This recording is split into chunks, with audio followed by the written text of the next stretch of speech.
एक ताकतवर मकड़ी राजा एक स्कूल में घुस गया है। उसने एक लड़के को काट लिया। लड़का गंभीर हालत में है। उसके चेहरे में काफी गहरे निशान हैं। दरअसल जियान बचपन से मकड़ियों को पसंद करता था। वो मकड़ियों के बारे में जानने के लिए हमेशा उत्साहित रहता था। उसे एक मकड़ी वाले सर्कस के बारे में पता चला। उस रात वो और उसका दोस्त सर्कस शो देखने गए। इस सर्कस का जादूगर काफी अजीब करतब दिखाता है। उस जादूगर की सहायिका अपने हाथ से जादू करती है। वहाँ एक 2 पेट वाला आदमी भी है और अजीबोगरीब लड़कियां भी होती हैं जो मोटी दाढ़ी बढ़ा सकती हैं। और भी आश्चर्यजनक, एक आदमी एक बांसुरी से एक रंगीन जहरीली मकड़े को कंट्रोल करता है। इस समय एक लापरवाही के कारण मकड़ी जियान के ऊपर गिर जाती है, लेकिन वो उससे डरता नहीं है। उसे यह मकड़ी अच्छी लगी। स्पाइडर भी उसे पहली नजर में प्यार करने लगता है। जब शो खत्म हो जाता है वो स्टेज लाउंज में घुस गया। उसे पिंजरे में बंद वही मकड़ी मिली। तभी उसने बाहर की हलचल सुनी तो उसने तुरंत पिंजरा गिरा दिया। अगले दिन वो मकड़ी को स्कूल ले आया। इसे जोशुआ ने बैग में रखा हुआ है। उसने पिंजरा निकाला और उसे दोबारा देखने लगा। अचानक स्कूल की घंटी बजी। स्कूल की घंटी से वो इतना डर गया कि पिंजरा गिरा दिया और स्पाइडर बाहर आ गया। स्पाइडर तेजी से दरवाजे की तरफ भागने लगता है। तभी वहाँ बहुत सारे स्टूडेंट्स बाहर आते हैं और वो मकड़ी भी उनसे से बचते बचते आगे बढ़ता है। स्पाइडर को देखकर बच्चे चीखने लगते हैं। वो खिड़की के गैप से बाहर निकलने ही वाला था कि उसका सर खिड़की में फंस गया। जोशुआ ने खिड़की को नीचे खसकाने का प्रयास किया। वो दरअसल उसे मारना चाहता है, लेकिन मकड़ी उसके कब्जों में आ गई और उसके चेहरे पर रेंगने लगी। लड़का काफी डरा हुआ है। वो थोड़ी देर के लिए शांति से खड़ा हो जाता है। लड़का तुरंत होश खो बैठा।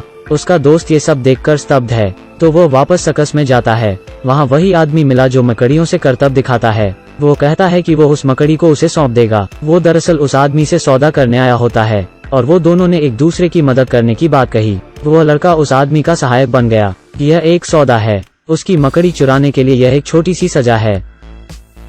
अब उस लड़के की उंगलियां कट गईं। उन्होंने कुछ रिचुअल किए और जोशुआ बच गया। इधर जियान को भी हमेशा लगता है कि उसके शरीर में कुछ गड़बड़ है। सुपर पावर होने के अलावा उसे मांस खाने की इच्छा होने लगी। उसने अपनी बहन की ही गर्दन को देखकर उसे खाने की इच्छा महसूस की। इससे वो बहुत डर जाता है, तो वो जाकर उसी सर्कस के आदमी से मिलता है। उसने अपनी स्थिति के बारे में बताया। हालांकि उस आदमी ने उसकी बातों में ज्यादा ध्यान नहीं दिया। वो कहता है कि अगर उसे उसके परिवार की रक्षा करनी है तो उसे उन्हें हमेशा के लिए छोड़ना होगा। इसलिए उसने अपने माता पिता को अंतिम विदाई दी। फिर उसने उस आदमी की दी हुई दवाई पी ली। उसका शरीर तुरंत सुन्न हो गया। आदमी उस लड़के का इन सब चीजों से ध्यान भटकाने की कोशिश करता है और उसकी गर्दन तोड़ देता है। अगले दिन उसके अंतिम संस्कार में जोशुआ अपने दोस्त को देखकर काफी निराश होता है और वो मोबाइल फोन को हमेशा के लिए उसे सौंप देता है। लड़के के परिवार वाले उसकी मौत से काफी दुखी रहते हैं। हालांकि ताबूत के अंदर वो लड़का अभी भी जिंदा है और उसके दोस्त के फोन से खेल रहा होता है। यह अब तक का सबसे अजीब अंतिम संस्कार है। सब रो रहे हैं और मातम मना रहे हैं और लड़का ताबूत में जिंदा है।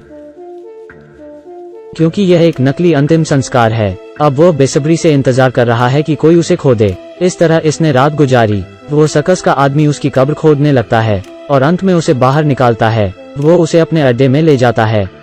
यहाँ उसे एक अच्छा दोस्त मिला जो कि ग्रीन मैन है। उसे यहाँ एक गर्लफ्रेंड भी मिलती है, लेकिन उसकी प्रेमिका की अजीब सी पूंछ रहती है। लेकिन यह सब लंबे समय तक नहीं चलता। उसे पता चला कि उसके परिवार को अगवा कर लिया गया है। उसके परिवार के हाथ पैर बांध कर रखा गया है।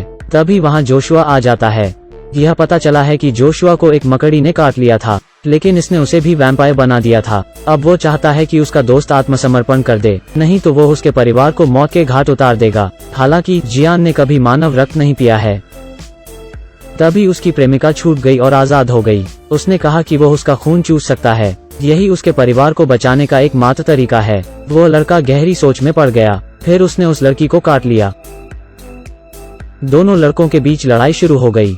जल्द ही लड़के ने जोशुआ को हरा दिया, लेकिन उसे अंत में अपने दोस्त में दया आ जाती है। उसने आखिरकार अपने दोस्त को एक आखिरी मौका दिया। उसने शर्त रखी कि आगे वो किसी को नुकसान नहीं पहुंचाएगा। सौभाग्य से जोशुआ इस बात पर सहमत हो गया। आखिरकार वो फिर से कैंप में लौट आया। वो अपनी गर्लफ्रेंड के साथ सुखी जीवन व्यतीत करने लगा। हालांकि उसकी पूंछ अभी भी काफी अजीब है। तो यह रही आज की कहानी। उम्मीद है ये आप सभी को अच्छी लगी होगी। मजेदार कहानी देखने के लिए लगातार हमसे जुड़े रहे। लाइक और फॉलो करें। धन्यवाद।